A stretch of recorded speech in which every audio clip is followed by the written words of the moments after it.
In this video, I'm going to show you guys how to replace rear brake shoes and save yourself a couple $100 by doing this yourself.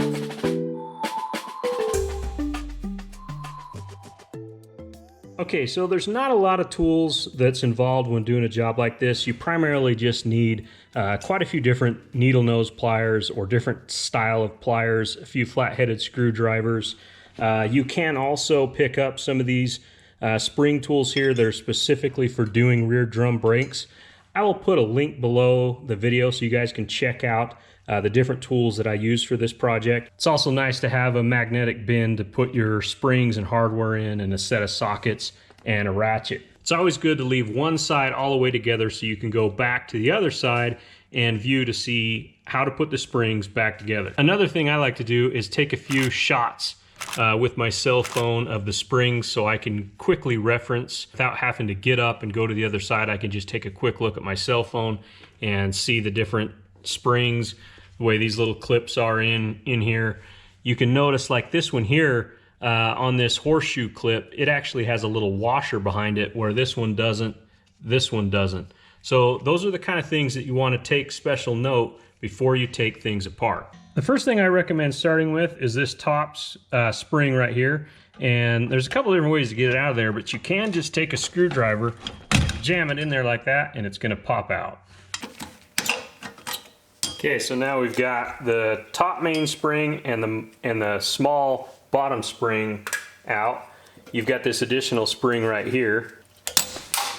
It's always a good idea, in case you bounce a spring across your garage, to have a new bag of springs.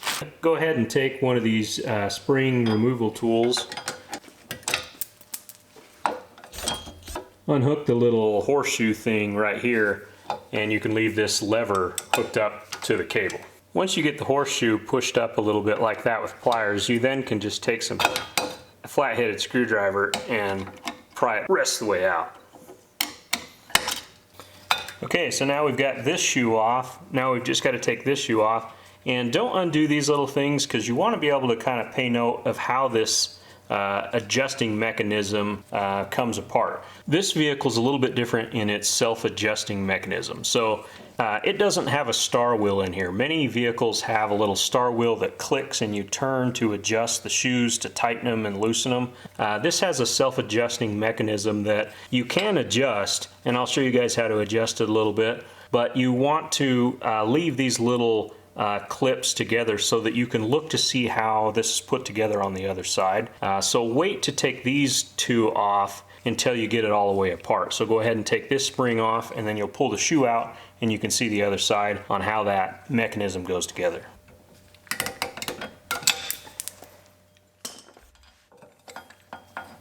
Okay, so now you can take a look at this self-adjusting mechanism.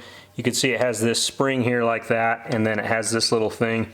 Basically what you do to adjust this is you push this little tab, and you can see it makes this little tooth geared thing move.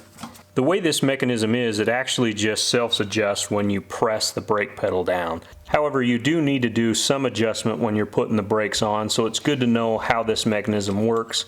Basically, you just push this little tab back, it pushes on this little spring and allows it to move back and forth. But it's not a bad idea to go ahead and take a picture of this to see how it's put back together, so that you know when you're installing this mechanism onto the new shoe, how it's put back together. It's also important to note that there's a primary and a secondary shoe, so these shoes are different. This shoe goes on the back side there of the drum, and this shoe goes on the front side, and they are different. So you want to make sure with your new shoes that you line everything up just perfectly, and you get the correct shoe in the right spot. Okay, so now I'm installing the adjuster into the new shoe. This is the new shoe. I've got the bar here. I've got this pivot mechanism. It just kind of lines up into that hole right there. And then you always want to take a new shoe, new little horseshoe there, and slide that on. And then you pinch these little things back so that it's tight. And you don't want to go too tight with these, because you can break them, but you want them tight enough that it's not going to pop back off. They sell a specific tool that will tighten these easier than pliers. But if you don't have it, you can just use the pliers like I'm doing here. and then you take this next little mechanism here, and this is what hooks to the bottom. Some of the braking systems out there are not going to have a self-adjusting mechanism like this. It's going to be a little bit different. It's going to have a little star wheel in it, so it might be a little bit different on your application, but on this Toyota model, this is how that's done. You can see this little spring wraps around there. The one end of the spring goes over here and the one end on that, and you just push that into place like that. Okay, so it just sits in there just like that. You want to make sure that you get obviously a new horseshoe on the end of this one as well. And sometimes they're a little bit harder to get through the hole there, so you kind of got to tap on them a little bit with a screwdriver. Make sure you push it through the hole there like that. Okay, so this one here came with that little washer there, so I went ahead and put that washer back in its spot before I'm going to put the little new horseshoe onto it. Alright, so now you've got this mechanism ready to go back into the car. Okay, so on this model I had an issue on the other side where the wheel cylinder was leaking, so I'm going to replace the wheel cylinder when I'm doing this job. This is not something you normally do when you do brake shoes and brake drums, but we're going to show you real quick how easy it is to just change the wheel cylinder while you have the shoes all apart. Okay, so take your 10mm wrench and undo this line. Then take your 10mm socket, and there's a bolt right on the back of the wheel cylinder that you'll need to undo. Okay, go ahead and take out the bolt and remove the wheel cylinder from the backing plate, and then go ahead and install your new wheel cylinder. And then take the line and start threading it in to the wheel cylinder by hand. Once you've got it finger tight, go ahead and take and reinstall the bolt. Go ahead and tighten that back up. Take your 10mm wrench and tighten the line back up. Okay, so now what you want to do is take the brake bleeder there and put an 8mm socket on it.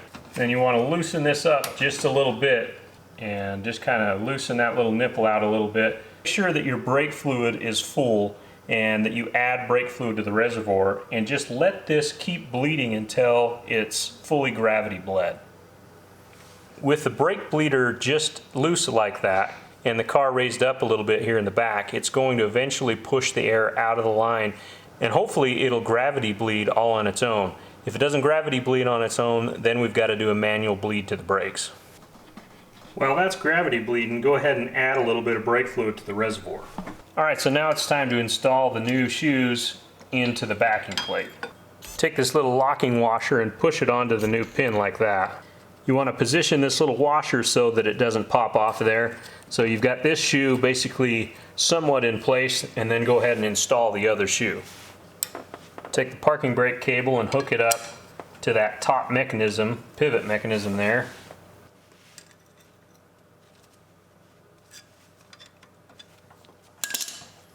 Once you've got the shoe in position there, go ahead and hook the other spring up on this other side. Alright, so now it's time to install the new springs, and I start with this top one right here. Make sure before you put the springs on to go ahead and push the shoes all the way in so that you're not having to pull so hard on the springs to get them in place.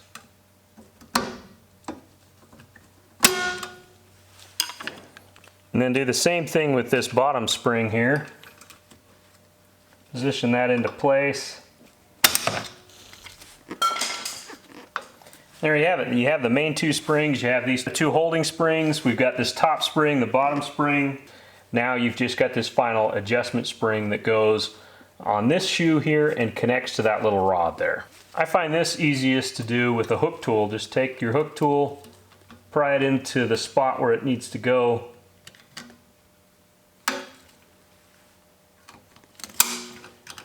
And there you have it. Okay, so now it's time to install the new drum. Just go ahead and slide that into place. Kind of the rule of thumb that I've always used as far as how tight to make this adjustment is once you bolt the wheel on, it shouldn't turn more than 2 times. If you take a spin to it with your hand and it keeps spinning forever, it's not adjusted tight enough. But if it doesn't quite make it to 2 turns, then it's too tight. Now this is pretty much a self-adjusting mechanism, and when you back up and stop on it, it's going to adjust itself. But there is an adjustment. I'll show you guys how to adjust that. Okay, so right in there is the little adjuster. Now you can take a flat-headed screwdriver and just kind of pry on this mechanism right here, and you can see how it makes that little click there. That's loosening it up. Okay, so to tighten the shoes up, you can actually just take and put your flat-headed screwdriver on the other side of the hub like that, and watch as I pry this. Watch that little mechanism in there as I pry that. See how that clicks? So I'm prying the shoe outward and it's causing it to click. That's tightening the shoe up. Now, if you want to loosen it, you grab this side here and you can see when you push that down, it actually causes the mechanism to push back. All right, so we've got the new brake drum installed. We've got it all adjusted. We're going to bolt the wheels back on it and hop in the car and just pump the pedal a few times and take it for a test drive.